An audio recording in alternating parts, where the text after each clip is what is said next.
Pavlo Vitides from Aurik Capital is up next. I don't think he needs any introduction. He's a regular contributor on many radio shows, and I think he's one of few analysts who can really look at a business and understand that engine that drives it, and he can pick the engines that actually roar the loudest. Pavlo, over to you. Rick, thank you very much. Very, very warm welcome. Thank you. I'm introducing Aurik Capital. A very quick overview. We invest solely in SMEs. We define SMEs as businesses in South Africa, cross-sector, cross-industry, typically with revenues between 12 and 300 million rand a year. We leverage off an accelerator. I'll get into some of the detail around how we risk mitigate and manage performance in all the investees that we have. We are targeting an IRR of around 25% per annum, exit focused. The average age of our investees sits at around 48, 49 years of age. These are mid-tier businesses who on average are 17 to 20 years old in establishment. Getting straight into it, we have a pipeline at this point in time of around 300 SMEs. I do need to apologize immediately for that because that pipeline has actually increased in the last month and a half. It's sitting at around 338 SMEs at this point in time. These are businesses that have consistently grown pre the COVID lockdown at around 28.9% on an average annual compound growth rate. That's in turnovers. With lockdown having appeared and presented itself, we expect that growth rate to come down to around 25%. We measure from February to February or February to March. It's looking to come in at around 25%, which given the light of the environment we're in, we're very satisfied with. We work across industries. We have a very unusual means and manner of guiding and driving a pipeline. There are a number of activities involved. We call them hunting and fishing activities. When you look to invest in the SME market, more is better, without a doubt. You need a broad pipeline with the view to elicit the cream at the crop, with the view to invest in those businesses that have proven themselves, organized themselves, and are already growing. A critical element of Aurik Capital is it is not a startup funding environment. It is growth momentum that we look for. We have a lot of activity taking place in the hunting space, in the fishing space. We do so through a licensing model with Aurik Business Accelerator, an organization that seeks to engage SMEs that fit that criteria, who are looking to grow to the next level and are looking with a view to exit over a period of time. On a monthly basis, we generate extensive leads into the SME market, and through that, we secure around 7.7% of those leads into clients over a 3-month cycle. That engine of deal flow is consistent, it's growing, and it's expanding during the course of next year. On a 4-monthly basis, we run, from an Aurik Capital point of view, an introduction into equity funding for mid-tier SMEs. It's relatively new across the board. South Africa has historically not been able to reach SMEs within the segment that we target, nor are those SMEs ever used to raising equity capital to support funding and growth. We do internal promotions within our client base, which at this point in time, as I expressed, reaches around 350 odd SMEs, and we do external public promotions where in each instance we're reaching upwards of around 800 to 900 SMEs on a monthly basis. The pipeline is full, and those SMEs that progress efficiently and effectively through a process eventually come to a point where with the reorganized business, they're looking for capital to grow. To give you a sense of the industries, we are sector and industry agnostic. Obviously within the Section 12J fund itself, there are certain industries that are excluded. They're the normal registered industries in terms of the Section 12J requirements. But across the portfolio, we work across sector and across industry. In the work that we do to support growth in a business, mid-tier businesses with business owners or families in the mid-stage of their corporate or economic lives have an extensive technical understanding and capability around the sector and industry in.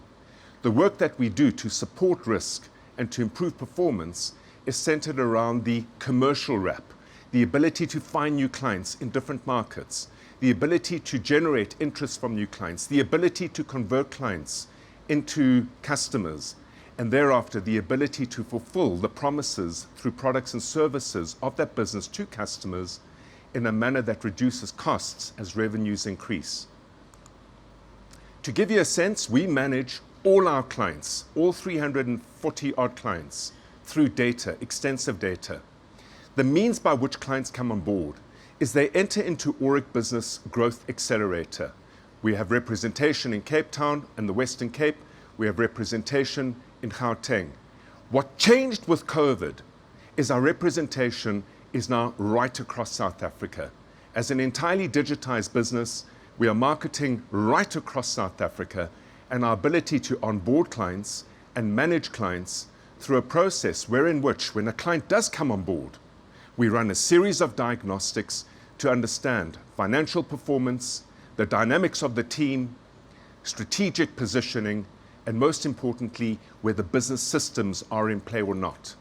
Once we have reduced that entire process into a data map of the business, we lock and load it onto a series of dashboards.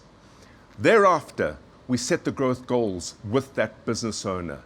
And from there, we customize in each and every circumstance a growth plan to achieve those growth goals. The reason the customization is critical is because I am yet to find one business owner that's the same as the next. I'm yet to find one business owner who has the same circumstances. Across the portfolio, depending on which sector and industry you're in, the growth rates, opportunities, and risks differ. Across the portfolio, if you're a business doing 30, 40 million a year and a business doing 150, 160 million a year, the challenges of scale are fundamentally different. The process of customizing in each and every instance is vital. We capture extensive information around the financial performance of a business. Around 29 points of data on each and every investee is captured. We look at the performance from a risk and performance perspective, and we contain that in data on an individualized dashboard. And through that, we have the ability to see what the trends are, and using data, we forecast the growth momentum of each client with the view to understand the funding requirement to support the entry of capital into the business. So how do we fund? Most businesses that we start working with, most investees we start working with, come to us for a number of reasons. They come to us either with the view to break a poor growth cycle, represented in a sine wave, which typically happens in most businesses.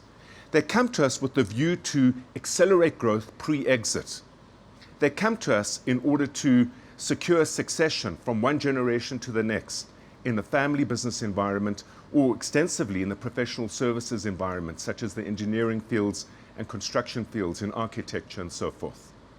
When clients come on board with us in the accelerator, once they have completed the diagnostic process and we have a data snapshot that is in absolute excruciating detail, paints a picture of the business as it is today, with the view as to what needs to be put in place to support that growth. Only 6 months into that customized growth program being implemented, do we then invite the investees to come forward for funding. When investees come forward for funding, the process that we then engage, should they secure the funding, will see funding produced and delivered in tranches. You will notice in the diagram, there are steps at which points the dollars per se are then invested into the business. Example, if we have a business looking for 3 million rand of investment, we would agree the valuations, we would secure the contract within which to invest, the investment memorandum with that particular business, but we would apply the funding in particular, deliberate, measured stages reflected and captured on the dashboard. Our fund management principles really rely on having extensive work taking place within the SME sector around clients that are coming to Aurik Business Accelerator with the view to grow, with the view to get to the next level. Established businesses, the average age of the business owners, as mentioned, sits at just close to 50. The intentions and the purposes behind the engagement from an Aurik Accelerator point of view with the underlying SME is very clear. It's growth orientated, it's the only service that's provided. And as those businesses mature and start to deliver the growth in the accelerators that underpin Aurik Capital, they're invited through the dashboard, once they hit certain criteria, to apply for investment. When they do apply for the investment, they go through the standard process of an individuated investment committee that has a number of risk profile seeking questions with the view to look at the risks as well as obviously the opportunities. We intend to invest 100% of all our funds. Our first fund was raised at the end of February this year. COVID hit us. We're sitting in a situation where we have a funding requirement now of 43 million rands. The first funds are going to be released during the course of December with the first investment committee session of 4 million rands. 8 million rands will be released in January. And that delay was as a result of COVID. Neither did the investees want to secure investment in uncertainty. Neither did we as fund managers want to invest in businesses that were succeeding with models pre-COVID during the COVID period. We had to do the reset and the rebuild in order to ensure that those businesses now applying are re-geared and rebuilt for what lies ahead. A few examples. Typical example, a steel and plastic drum manufacturing reconditioning business established in 1998. It's doing a 30 million rand turnover. It's a family business. The founder has 3 sons in the business. They're all sitting more or less in their 30s. They went and got their corporate experience before joining the family business. The intention to take this business to the next level is extensive. The funding request over there is 3.5 million rands. We're looking at a 35% equity stake. And the purpose for funding is to secure growth into the future. They're requiring a competitor to broaden the range of drums that they have. In the same instance, what they have discovered into the agricultural sector, transporting drums is transporting air. It's expensive. There's a new technology that they're going to be acquiring with the view to on-site, at-site, enable the construction of drums to dramatically reduce the transport logistics leg, giving them a price advantage. Another example of a business that was established in 1995, they are the leading providers and manufacturers of spectrometry equipment. This is really smart stuff. It's that little gadget that's able to look through, whether it be brush, whether it be a canopy in a forest. It has the ability of light to penetrate into solid materials to our eyes with the view to identify cracks, for example, in power plants, with the view to support the understanding of how well, for example, a vineyard may be doing, with the view to understand what lies just slightly below the ground. It's founder-led. The reason for this client coming on board is to exit, and what has changed is that with the advent of drones and the adoption of drones extensively around industry, the manufacturing process now needs to be adjusted to create the spectrometry payloads to suit the demand that they are facing with regard to the drone sector growing. Final example, a great business, established 1991, 21 million rands of annual revenues at this point in time.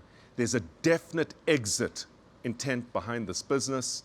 And what they have is the ability to, with screens facing a machine, literally look at the mechanics and the performance of the machine in order to introduce not only preventative and predictive maintenance capabilities, but to support the upskilling and cross-skilling of staff with regard to the ability to service and maintain machines. These businesses are businesses that are playing hard into the future. It's 3 of the 16 that we have at this point in time that have applied for funding. Pablo, extremely interesting. This pipeline intrigues me. The criteria that businesses need to be established 17 years plus. And that is the stage when many business owners want to exit the business, as you've shown with your examples here. Does that change the dynamic of the business? Do you look at the leadership who will take over and how that will drive the business maybe in a different direction? Not really, Rick. You know, it's a very interesting point you made. Just recently, in fact, this last week, I addressed 118 businesses that fit into this category. The average age of the business owner there was around 52, 53 years of age. The average age of the businesses was sitting at 21 years. I ran a poll in this audience, and one of the questions was, who is looking over the next 5 years to build, to grow, and to dominate their sector? These are mid-tier businesses. The average revenues were sitting at around 60 to 70 million rands a year. 98% of that audience raised their hand. And it's indicative of what this market provides. In the low growth economy we are facing, massive corporates struggle to grow in a no growth economy.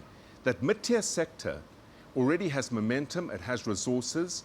Given the age and stage of the business owners, their wealth is tied into those businesses, but they recognize to exit by way of acquisition and acquiring into the corporate space, they need to grow leading up ahead.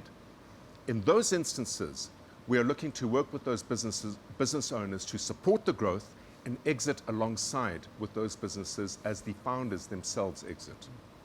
Just lastly, what is the risk profile of this fund and who do you think should invest in it? I think anyone who has an identity for the mid-tier SME space. The reason I argue it is the engine of the economy, it is the only thing that will get our economy going, is because with COVID and with the history of growth that we have suffered under in South Africa at this point in time, a fledgling business, a risky business, a startup business, now from an annual revenue of around 5 million rand has moved up to around 10 million rand.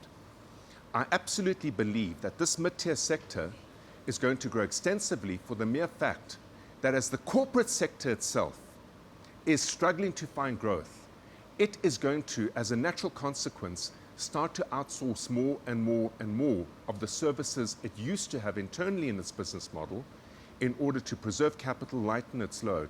And this mid-tier sector is going to be absorbing that. If you believe in that and you're seeing that in play as an investor, this is the right space to invest in. The second thing, Rick, it's human psychology. It's human psychology. As a business owner, you have all your wealth tied into that business. The average age of the business owners we're investing in have come to realize the following. There are only ever two destinations for every business globally, despite how much you love what you do. It's either a sale or exit. And at 50 years of age, you suddenly realize that what you thought was easy at 30 is not so easy. At 50 years of age, you're looking for a shorter path, a more efficient path, a more effective path. And at 50 years of age, you're not playing around anymore. You're looking to grow, to exit with a bank, because that is your family's wealth-creating moment. Thank you so much. That was very insightful. That was Pavlo Vitidis from Aurik Capital. Good luck with your Thank you, ventures. Rick.